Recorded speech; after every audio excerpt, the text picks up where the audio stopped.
So today we're going to be looking at American foreign policy leading up to World War II, and then kind of how World War II started from a European perspective. And then our next lesson, we're going to be looking at how World War II impacts America and how we get involved. So the first question, what were FDR's foreign policy objectives prior to the outbreak of war? And there are a couple of these. The first one to start with is what's called the good neighbor policy. It's important for us to remember the context America is living in. And so we have just come out of these imperialistic times in the turn of the century. We're now removed from that, right? It's the 30s. So it's been some time. But that's kind of how America, the context for how America is interacting, especially with other Latin American countries. And so FDR is obviously more focused at home, as you would expect, given the Great Depression. But there are going to be an extension of some policies set up by Hoover to try and improve relationships with Latin America because, again, of that imperialist context. This gets its title from when FDR gives his inauguration and says that we will have the policy of a good neighbor. So a little bit more positive, right? We're going to be a good neighbor, not a needy neighbor, not a demanding neighbor, not a neighbor who goes over your fence and takes your stuff. We're going to be a good neighbor. You will see Pan-American conferences to try and bring some semblance of equal footing into the area, and there will be a nullification of that Platt Amendment that we learned about last unit. We still keep Guantanamo Bay, though, and that's actually still with us today. There will also be some attempts at economic diplomacy, which would make sense. We're in a Great Depression. Having a global economy where other people are buying from America would be good. And so you actually will see the United States recognize the Soviet Union for trade purposes. This is a classic thing that we're seeing a lot now with America and China, who we clearly are rivals with each other on a world stage, but we do interact a lot with each other because you kind of need to have that semblance of economic interaction. We will allow for a gradual independence of the Philippines by 1946, hence gradual, right? This is something to keep in mind. We still have a couple territories to this day that don't really have independence, but you're seeing a growing conversation around bringing in Puerto Rico, bringing in the Virgin Islands potentially, bringing them in to somehow have representation in America. And there is a plan to reduce tariffs by 50%. This is led by Secretary of State Cordell Hull. There's a name that's important. What happened when the Great Depression hit is just about everyone jacked up their tariffs. That means that you're making it more expensive for people in your country to buy foreign products, which would be good for them buying your products. The problem is if everyone is doing this, then you're not getting a market in other countries. And so you're kind of shooting yourself in the foot to some extent. And so there is an attempt to try and lower these tariffs, but you've got to have an agreement with other countries, right? Like, I'll lower my tariffs, but you need to make sure you lower your tariffs, because if you're not lowering your tariffs, but I lower my tariffs, then you're going to make money for my people and I'll lose that money, but then I'm not going to be able to make that money because you'll have the tariffs high. And so there is some amount of trust that needs to be built up in agreement to do this. And then World War II is going to happen. So how did World War II erupt in Europe? You probably have some background knowledge of this already. That's good. Lean into it. We're in APUSH, so we want to go beyond just Hitler's bad, and that's the reason why it happened. There's some more things that happened as well. It's important for us to look at what post-World War II Europe was like. The Treaty of Versailles did leave a lot of Europeans unhappy. We talked about this in previous units where, Germany bad, right? They get all the blame. They have to pay reparations, and now they're going to stop being able to pay their reparations, and there's just obviously... there wasn't healing, shall we say. France thought the treaty went too easy on Germany. Germany obviously disagrees. And Italy felt that they should be given land since they were on the winning side.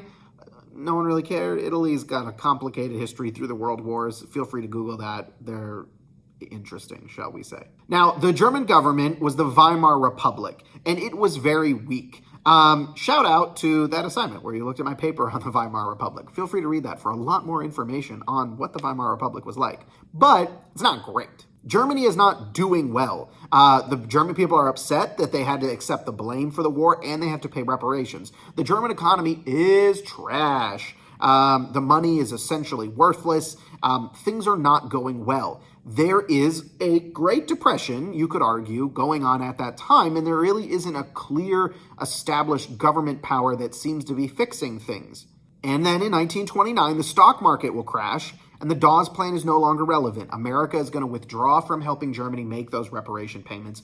We go focus on ourselves, and now Germany's kind of screwed.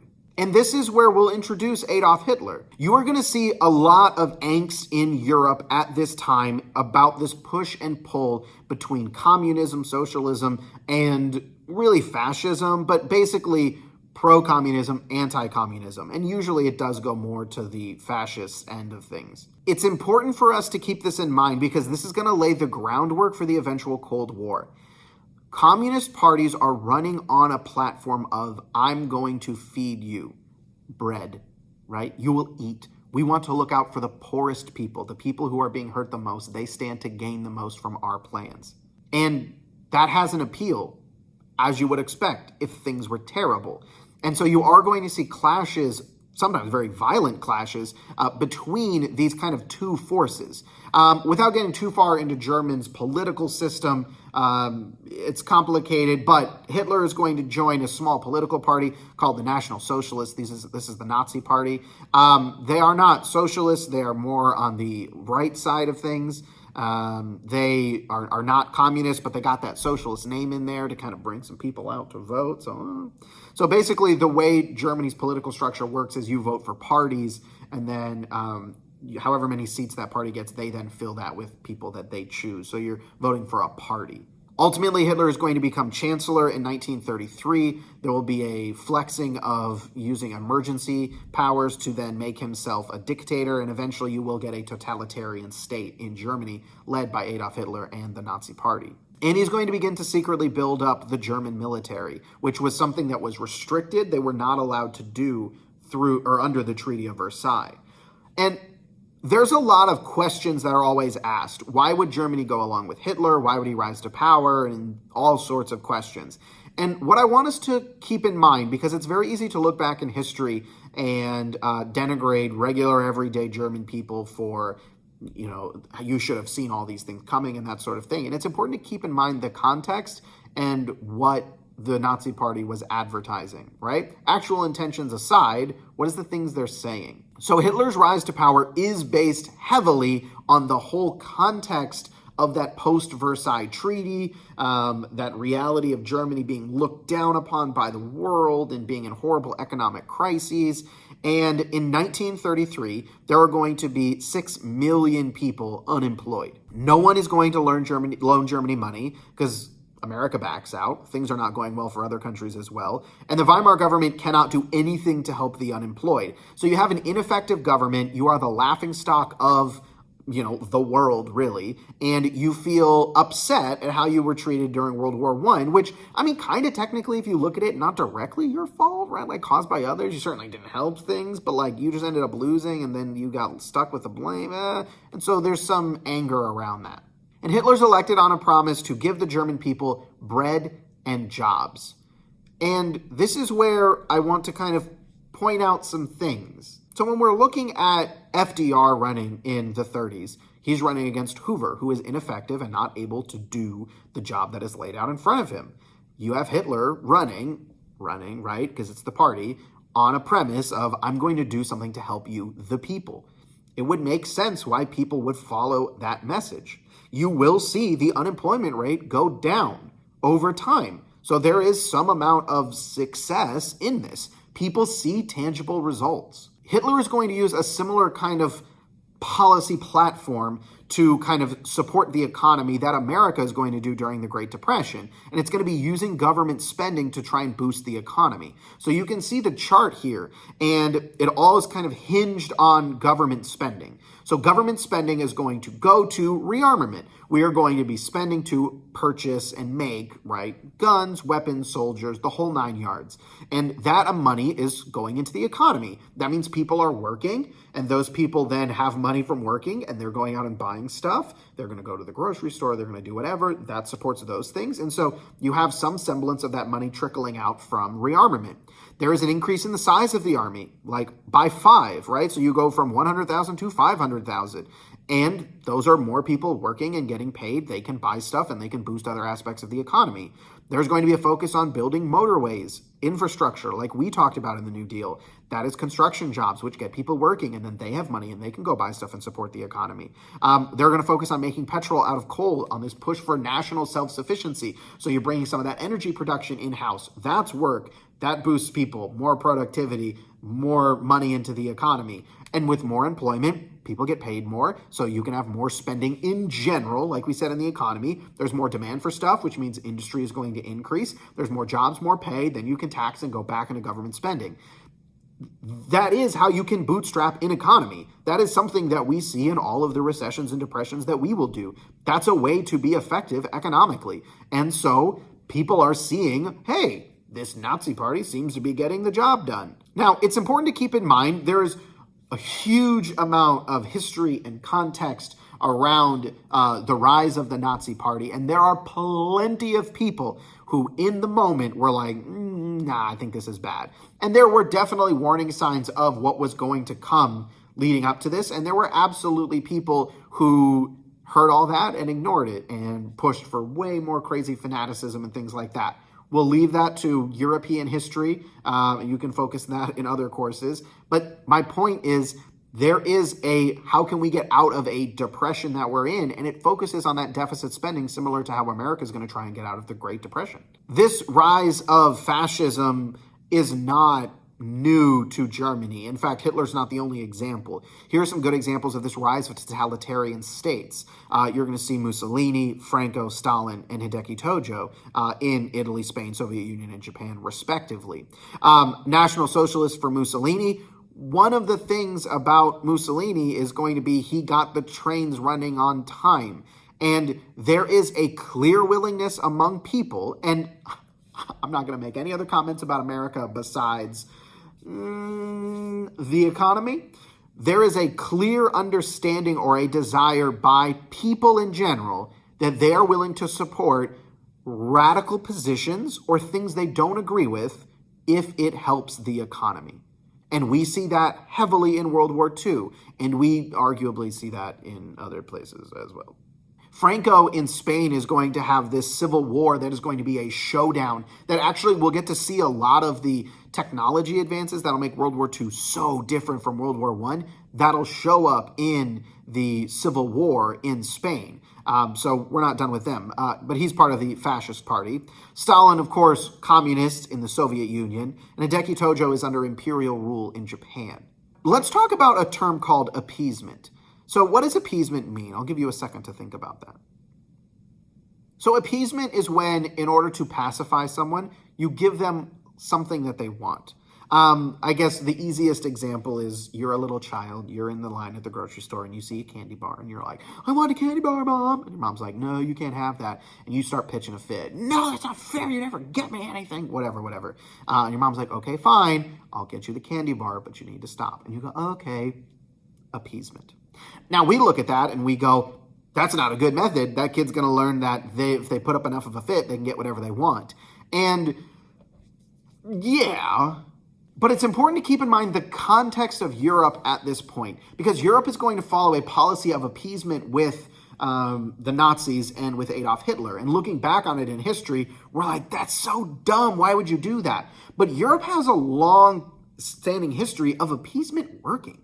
You've had, going back hundreds of years, European countries appeasing back and forth and making conflict go away. We're done with World War I. We're in a terrible economic crisis. European powers are watching Hitler and are like, it's not great. Hitler's really pushing some stuff like Lebensraum, where he's like, we need living space. There's a big focus on the ethnic German people need more land. It's been taken by them, and there is a huge push against antagonistic foreigners, immigrants, non-ethnic German people, which I will say this right now, that is one of the core problems we need to be aware of with pushes for white nationalism, because we literally saw this happen in World War II. There was a huge fear and anger and economic anxiety thrown at the feet of Jews, foreigners, immigrants, and non-ethnically German people. and they were blamed for everything, regardless of if it was their problem or not. And that racial focus is what will allow Hitler to push for a lot of these crazy things that will ultimately lead to the Holocaust. And so when we see that happening in other places, and there's a lot of examples of this, similar things in resentment, not obviously at maybe the political scale that we saw in Europe, but we do see actions like that happening today. And there's also examples of this throughout Europe to this day as well. So keep an eye on that, because that's concerning, and it's a little bit of that history rhyming with itself. So as Hitler is making these grand gestures for we want to keep moving, European powers are trying to come up with a way to stop this. Because please, dear God, we can't have another war. We just got out of a world war. We do not need another. We're in economic uncertain times. We cannot do this. Please, no war. And so they're willing to do just about anything to not have war. And I don't know how you blame them for that. Because, yeah, you can't have a war right now. So there are some times that appeasement was used to avoid conflict. And it's easy to look back in this interpretation and say, yeah, well, this was a slippery slope. You should have noticed this. Yeah. So in Ethiopia in 1935, Mussolini is going to order Allied troops to invade Ethiopia. There'll be some appeasement on that front. The Rhineland, Hitler is going to defy the Treaty of Versailles and allow troops to go into the Rhineland, which is Western Germany. Huge industrial capacity there, very significant, and something the French wanted as well. They allow him to remilitarize that area, even though he wasn't supposed to. In China, a U.S. gunboat in China is sunk by Japan, and they apologize, and we're like, okay, that's fine, all right, let's move on. And then the real push is the Sudetenland in 1938. So Hitler believes that Germany should have this piece of land, the Sudetenland, in Czechoslovakia, because there are ethnic Germans there and self-determination, like you guys talked about after World War I. We deserve to have our ethnic German people brought back into our country. And there will be a conference in Munich, and European leaders will basically allow him to take this. Now, I want to be clear, the leader of Czechoslovakia is not there, just not present. So, And you are going to have Livingston, the Prime Minister of England, come back, get off the plane in England, hold up the deal, and say, we have avoided war. And this is going to be called a scrap of paper, because we know Hitler's going to end up breaking this. But there was an intense desire and a belief that appeasement would work again. And that doesn't play out. Ultimately, the outbreak of war is going to be a non-aggression pact that is formed between Stalin and Hitler. Want to be clear, not friends with each other. Not at all, right? That's that fascism, that socialism. They do not see eye to eye. But Germany is faced with a quintessentially German problem of fighting a two-front war. And Hitler can't do that. So we'll come back to the non-aggression pact later, because it doesn't stay around very long. But they make this agreement. And then part of that, they also make this secret understanding that they're going to actually invade Poland together. And so Germany is going to, on September 1st of 1939, they're going to invade Poland. So Germany invades Poland, and then simultaneously the Soviet Union goes into Poland from the other side. And they are essentially going to divide Poland up. Britain and France will declare war against Germany. World War II starts. And we'll get a little bit more into combat later, but you are going to see a very different fighting. There's different technology and things like that. We have real planes now, and I say real planes. If you compare a World War I plane to a World War II plane, you understand what I'm saying. But Hitler is going to focus on something called Blitzkrieg, which is lightning war. Forget those trench days of the past. We don't want that. Heavy bombing campaigns, heavy artillery planes, that sort of thing. Soften up defenses, roll your army through, and push aggressively. As the war continues, September 3rd, you have that declaring of war by Great Britain and France. They will become the Allies. In April, Hitler invades Denmark and Norway. In May, Germany invades France. And then in June, most of France has fallen to Germany, and French leaders are fleeing to Great Britain. You also have Dunkirk happen around that time as well. Things look terrible. Like, Germany has basically kind of taken over most of Europe. Now, what we're going to look at going forward is going to be America's reaction to this. Spoiler alert, we don't want to get involved. But it's really important to stress how close Nazi Germany came to dominating Europe. And that's going to play a huge factor in America deciding to get involved.